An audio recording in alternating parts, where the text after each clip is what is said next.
y ya está con nosotros el primer invitado, un amigo que suele salir vía telefónica de la ciudad de Montevideo, pero hoy está con nosotros aquí en el piso. Muy buenas tardes, Álvaro Díaz, muchas gracias por venir y bienvenido. Muchas gracias, Manuel, muchas gracias, Silvia. Es un placer estar aquí en los estudios de la radio, de Radio Con Aguante, estar con ustedes. Déjame que mis primeras palabras sean para mandarle un abrazo, un fuerte abrazo. Sé que ya lo hicieron ustedes, los venía escuchando en el camino, a Emilio Fuentes, a Lito, que se está recuperando de un problema de salud importante. Mandarle un abrazo de nuestra parte a toda la colectividad uruguaya aquí en Argentina, y en particular al ruso Piciotano, ese gran uruguayo que una vez más, cuando fue necesario, estuvo donde hay que estar. Ahí está. Nosotros hacemos lo mismo que tú estás diciendo. Bueno, Alvarito, había quedado pendiente del Congreso del Frente Amplio algunas resoluciones y el Frente Amplio dio cuenta de ellos en el plenario del sábado próximo pasado. Exacto. Bueno, ¿por qué no arrancamos por ahí y le vamos planteando a nuestros oyentes cuál es la propuesta que tiene el Frente sobre algunos puntos, ¿no? Exacto. La niñez, sobre todo con la niñez, ¿no? Que es un problema realmente grave. El tema de la salud mental en Uruguay, gravísimo. Arranquemos por ahí, ¿te parece? Sí, cómo no, con gusto. Bueno.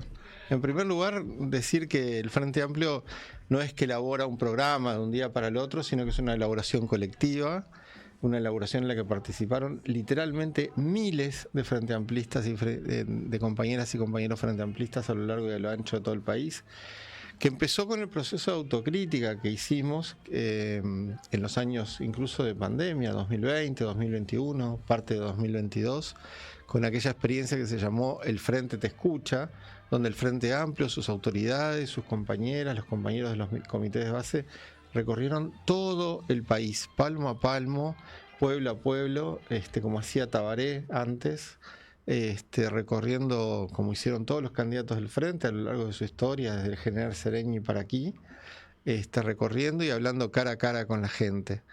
En este caso lo que se hizo en la elaboración programática, se trabajó en grupo, se trabajó intensamente. Y claro, hay que aclarar, permitime, que el Frente Amplio tiene una comisión permanente que se llama la Comisión de Programa. Exacto, la Comisión Nacional de Programa, que presiden los compañeros Ricardo Ehrlich y Álvaro García. Exactamente. Y que trabajó muy bien a lo largo de todo este tiempo, y que bueno, ese trabajo dio sus frutos con esta elaboración programática.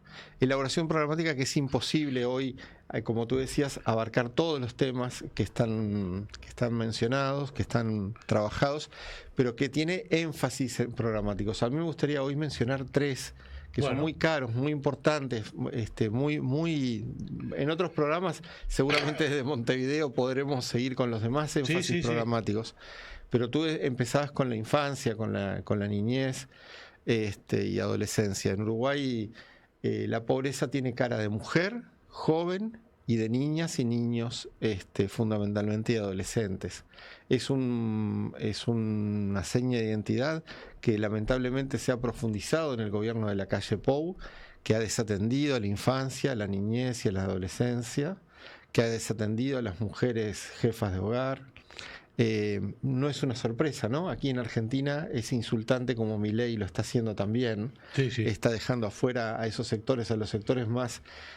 finalmente la casta era la gente más necesitada. Los que pagan el costo del ajuste aquí en Argentina son los niños, las niñas, los adolescentes y los ancianos, los jubilados, las jubiladas, que son los que viven de su salario también, ¿no? De salarios muy menguados. Bueno, en Uruguay fue lo mismo. La calle Pou aplicó las mismas recetas.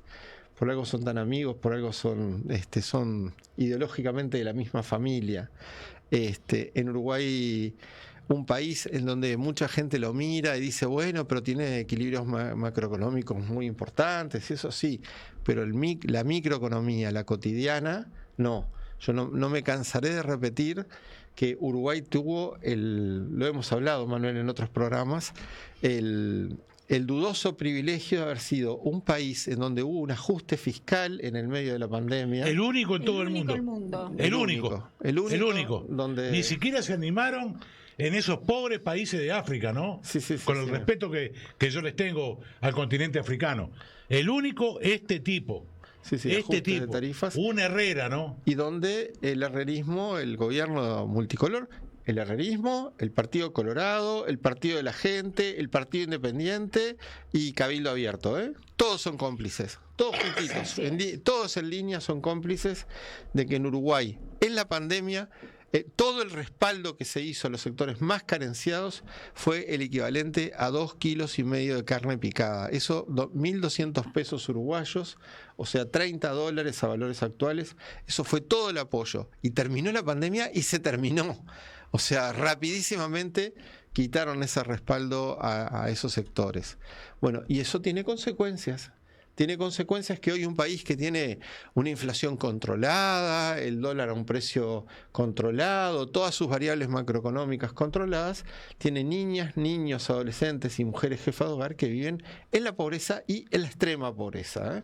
Hay que tomarse un 124 a Santa Catalina un día de semana de tarde. Santa Catalina es allá cerca del cerro de Montevideo, y ver lo que es eso. Ver lo que son los rostros, ver lo que es la realidad, no la realidad del presidente de la calle Pou que anda surfeando olas en la Paloma, no, la realidad, el mundo real, las niñas, los niños que viven en la extrema pobreza, que no acceden a bienes básicos, a bienes de salud, que no acceden a una educación adecuada, que no van a la escuela sin haber comido sus 4 comidas, sin haber podido acceder a sus 4 comidas diarias. Bueno, esa es una prioridad programática para el Frente Amplio, pero no es una prioridad programática en términos abstractos, es una prioridad en términos éticos. Nosotros no vamos, en primer lugar, quiero decirle a ustedes y a la audiencia, nosotros vamos a volver a gobernar el Uruguay. Vamos a volver a ganar las elecciones en Uruguay. Vamos a desplazar a la derecha, a las derechas del Uruguay. Vamos a desplazar de nuevo al Partido de la Gente, al Partido Independiente, que como todos buenos conversos, al final terminan siendo los peores, los más fanáticos. Tal cual.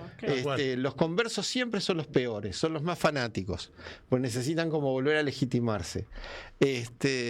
Bueno, vamos a desplazar al Partido Colorado, vamos a desplazar al Partido Nacional, al Partido de la Gente, al Partido Independiente y a Cabildo Abierto, que demostraron no servir para gobernar. Demostraron que estos que se suponía eran los 5 mejores años de nuestros días, fueron por ahora los 4 peores desde la recuperación democrática hasta ahora. Quiero decirte una cosa, Alvarito, para conversar, ¿no? Porque los oyentes no tienen por qué saberlo. Creo que en el día de ayer salió la condena a un ex militar retirado, que aparece como uno de los responsables de haber hecho espionaje contra Charles Carrera, senador nacional, y Mario Vergara, senador nacional. O casualidad, los dos integrantes del Frente Amplio que promovieron una comisión investigadora de una entrega del puerto de Montevideo por 60 años, ¿no?, a una empresa extranjera, Catón Natí. Exacto. Después, si quieren, podemos hablar un rato del puerto, ¿no? Porque hay algunas cosas que están sucediendo en el Uruguay que hace 5 años atrás no pasaban, ¿eh? Lo que no está claro es quién dio la orden, ¿no? No, ahí está. Yo digo, ¿cuál es la justicia en Uruguay? Porque yo leía hoy a la mañana, Alvarito, y te lo digo cariñosamente. Viejo, no me da el culpable. Me decís que ese tipo fue el intermediario entre él y el otro que está en cana, que era el que le manejaba el auto al presidente, ¿no? Está Astesiano. Sí. Ahora, el ideólogo no está. En eso fueron muy buenos. Y cerraron la causa. En corrupción se sacan un 10. Exactamente. En corrupción, en llevarse por encima de las instituciones, se llevan un 10. Tenemos que ver eso también, Alvarito. Yo estoy convencido como usted que el Frente Amplio va a volver a ganar las elecciones.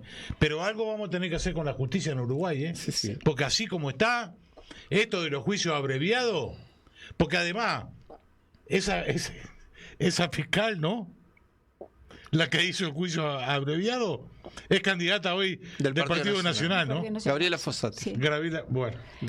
Dijera una de las murgas en este carnaval, resultó ser más blanca que Aparicio. Chica, Aparicio Méndez, que fue. Sí. No, que Aparicio Sarabia. Sarabia. Que Aparicio Sarabia también. Aparicio Méndez. Sí, ¿no? que también era blanco, Sí, que también era blanco, pero hay que recordar que la dictadura fue cívico-militar, Sí, tuvo respaldo en los partidos tradicionales también. Sí, sí. Después hay... me enteré. Sí, perdón. Silvia, adelante. Simplemente tú planteabas que cómo era que no se enteraba de nada de lo que pasaba en el país, digamos, en Punta del Este y en todos los lugares, digamos, más especiales, sí, pero no en la cosa cotidiana y en los problemas comunes que sufre la parte más vulnerable de la población. Pero ¿cómo se va a enterar de eso si no se enteraba en la torre presidencial, que era lo que pasaba 2 pisos más abajo o 2 pisos más arriba de donde él estaba? La corrupción que a mí me parece más sorprendente es el caso Marcé. Concretamente, darle un pasaporte millonario a un narcotraficante y que fue la cónsula a la cárcel para que él pudiera firmar su pasaporte y pudiera salir. Silvia, mire, hoy sí, perdón, cualquier persona dirigente de cualquier país de nuestro continente, sí, ¿sabe qué le va a decir sobre el Uruguay? Sí. Hoy es el lavadero de todo eso. Sí, claro. Hoy somos el lavadero de todo eso. Uruguay, lamentablemente. Con el Frente Amplio, Uruguay era noticia en el mundo por el Plan Ceibal, por el sistema de cuidados, por avances sociales. Aparte, podrías ir con $1 millón, depositarlo en el banco y nadie te preguntaba nada. No, por supuesto. Hoy te ponen la alfombra roja. Sí. Pase, señor. Se instaló nuevamente el lavado de dinero. Claro, o sea, todas esas cosas que Uruguay estaba logrando remontar de a poco y ser en el exterior reconocido. Bueno, lo perdimos en estos 4 años y lo vamos a seguir perdiendo porque les quiero decir lo siguiente: lamentablemente se van a destapar más casos de corrupción. O sea, todas las semanas, todos los meses va a haber un caso que se va a destapar, que se va a conocer, porque bueno, en eso fueron excelentes. En corrupción tienen un 10. Sí. Claro. Ahora, volviendo al punto que usted decía, porque es recurrente en toda América Latina y el Caribe, el tema de la niñez, sí, y de la madre soltera que tiene los hijos a cargo. Es un tema recurrente. Es un tema recurrente. Digamos, aquí en Argentina pasa, en Chile, usted habla con los compañeros. Bueno, en Brasil ni hablemos, ¿no? Porque lo que dejó Bolsonaro es tierra arrasada. Bueno, Ecuador, Paraguay. Digo, me parece que tenemos que focalizar de otra manera. Porque no es solamente... Porque el problema no es la plata. El problema es cómo focalizamos y llegamos a ese territorio, porque tiene que ver con la vivienda, con la salud, con la escuela. Más vale la alimentación, la vestimenta, pero hay que atacar de una manera como si estuviéramos en un frente de guerra. Sí, y déjame decirles una cosa. También es una cuestión ideológica que permea ciertos sectores de izquierda. Hay ciertos sectores de izquierda que han sido permeados por el discurso hegemónico por el cual estamos dando plata a los pobres para vino y celulares. En primer lugar, como si no tuvieran derecho a consumir vino y celulares, como si el acceso a ciertas cosas fuera de clase A. Porque cuando hay subsidios para los empresarios del campo, nadie pregunta en qué se gastan el dinero de los subsidios. Pero cuando el dinero va a la pregunta esa. No, claro, ¿cómo vamos a preguntar en qué van a gastar los subsidios los grandes empresarios para el campo? Yo en el final quiero hacer una mención, cuando sea el final quiero hacer una mención a la recolección de firmas por el plebiscito por la reforma de la Seguridad Social. Los grandes empresarios para el campo aportan un 2,5% a la Seguridad Social. Si usted es un empresario sojero, aporta un 2,5% a la Seguridad Social. Si es un trabajador, aporta el 15%. Si es un empresario, no importa el porte, no importa de qué tamaño, paga un 7,5%. Bueno, eso es escandaloso. Esas son cosas que también nosotros en la autocrítica nos hicimos también. Hay que corregir esas inequidades. Totalmente. Hay que corregir. Totalmente. Y hay que corregir fundamentalmente, comprender que cuando se dice que hay que enseñarles a pescar y no darles pescado, cuando se dicen esas frases bíblicas muchas veces, o cuando se dicen cosas como, por ejemplo, que hay que darles trabajo. Bueno, en estas sociedades hay que comprender que si no hubiera planes sociales, lo que habría sería rebelión, simplemente porque no hay trabajo para todos, porque son sociedades en donde el trabajo cada vez va a escasear más, donde va a ser es un bien escaso y donde hay. Entonces yo no hablo de mantener a esas familias, lo que hablo sí es de recuperar la dignidad. Acá tenemos que entender, por derecha y por algunos sectores de la izquierda también, lamentablemente, lo digo con mucha fraternidad, que hay cuestiones que son frases muy lindas, pero que no tienen correlato con la realidad. Acá lo que hay que comprender es que la solidaridad es el valor principal y que nosotros aquella cosa que decía la derecha durante años, desde la Segunda Guerra para aquí, en donde se decía, bueno, algo así como primero vamos a crecer y luego vamos a derramar. En primer lugar, es falso. Y en segundo lugar, si fuera verdadero, es miserable. Porque nosotros no tenemos que repartir lo que sobra, nosotros tenemos que repartir la torta entre toda la sociedad. Hoy el problema, como lo fue antes, como lo es desde siempre, no son los pobres. Nuestro enemigo no son los pobres. Los enemigos de los trabajadores no son los pobres. Los enemigos de los trabajadores son aquellos que acumulan vergonzantemente riqueza sin que nosotros les pidamos cuentas muchas veces de cómo lo hacen.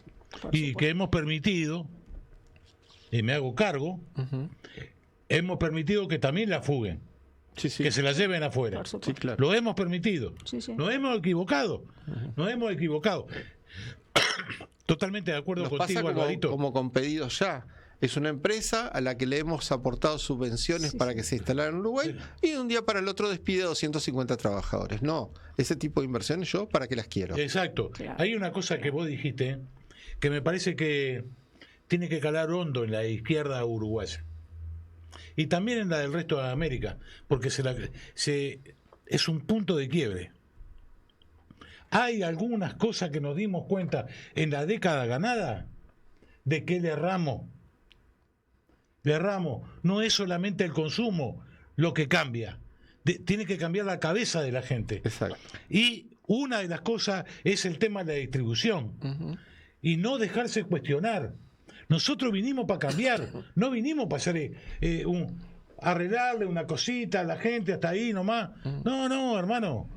Venimos para modificar. Exacto. Sí, tenemos que modificar el tema, la pérdida que hemos tenido de la batalla cultural. Porque realmente el camino de la utopía tiene muchas batallas, pero la primera de todas es la batalla cultural. Y lamentablemente esa nos la están ganando. Exactamente. Si no, jamás Milei hubiera accedido al gobierno. No, nos ganó. Eso hay que reconocerlo. Es algo terrorífico, algo local, pero que de alguna manera coincide en otros puntos de América Latina, concretamente en Ecuador. Es decir, el Ecuador está sumergido en el narcotráfico, sumergido en los mismos problemas justamente que tiene Uruguay en relación a este tema, un surgimiento, porque antes no tenía Uruguay un tema de narcotráfico y tampoco lo tenía Ecuador, pero las democracias más perfectas o más perfeccionadas, como la de México, por ejemplo, o la de Colombia, han hecho que todos los narcos que estaban en esas zonas hayan derramado hacia el sur. No es el mismo derrame que proponía los muchachos de los Chicago Boys, pero también es un derrame lamentable. Alvarito, estamos cerrando. Bien. Así que lo que tú querías decir sobre la seguridad social en Uruguay. Sí, yo 2 minutos nada más, ¿puede ser? Sí. En primer lugar, nos queda para un próximo programa hablar del tema de la salud mental, que es una consecuencia directa en Uruguay. El suicidio adolescente, Uruguay más que duplica la tasa mundial de suicidio. Eso es un tema que vamos a hablar en próximos programas. Gravísimo, Es un tema muy grave. Las tercerizaciones, cuando el presidente habla, se crearon 80.000 empleos.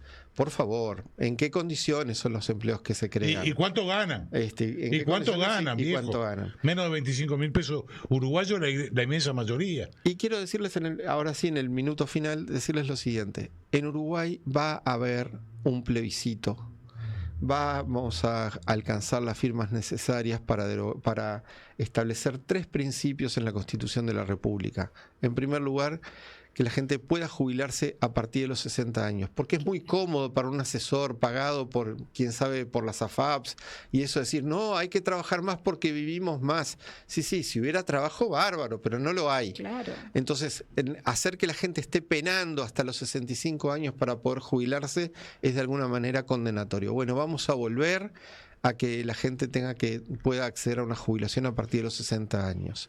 En segundo lugar, vamos a lograr eliminar las AFAPs. Una vergüenza que en Uruguay un sistema que ha sido eliminado en buena parte de los países del planeta en donde que haya lucro con los Cuando fondos. Cuando decimos AFAP estamos hablando a las AFJP ahí está, argentinas. a las jubilaciones privadas. Exactamente. Que ahora Milei quiere volver a las jubilaciones privadas. Tal cual. Y en tercer lugar vamos a lograr que los jubilados de la mínima, que son más de 170.000 jubilados, que es como si en Uruguay, como si en Argentina fueran más de 2,5 millones de jubilados, para hablar en términos proporcionales, accedan a una jubilación mínima que sea equivalente al salario mínimo nacional. Bueno, ese es un debate que vamos a tener que dar en la izquierda. Las firmas están. Yo mismo he participado en jornadas de recolección de firmas y cuando uno explica con llaneza, con claridad estas cosas, la gente firma masivamente. Van a estar las firmas necesarias el 27 de abril presentadas en la Corte Electoral y eso abrirá un debate en la izquierda respecto de cómo nos vamos a posicionar al respecto de este plebiscito. Yo quería señalarlo en el final. Y una preguntita, Silvia. en este plebiscito no hay esperanzas de que también se incluya el voto en el exterior, porque Son cosas distintas. No. totalmente distintas. No. Pero No, es no, algo no. necesario. Pero sobre todo son cosas ahora. distintas. Sí, pero estoy preguntando. Bien, Sí. bueno. Que- No, me Silvia, Estoy este contestando. plebiscito está fundamentalmente vinculado a temas de la reforma de la seguridad social. Bueno, Alvarito, Muy bien. te queremos agradecer enormemente que te hayas venido por el piso. Sabemos de tu entrega, tenemos una gran amistad que hemos cosechado a lo largo de unos años aquí en la Argentina. Así que estás invitado cuando quieras. Con gusto. Acá, o por teléfono, por Meet, como sea. Para mí es un placer estar aquí en los estudios de Radio Con Aguante. Le agradezco aquí al compañero que es operador, que me llama cada vez que hablamos y nos hace poner al aire, y es un placer estar aquí en los estudios junto a ustedes. Bueno, Muchas gracias. Guerra, ¿te lo llevas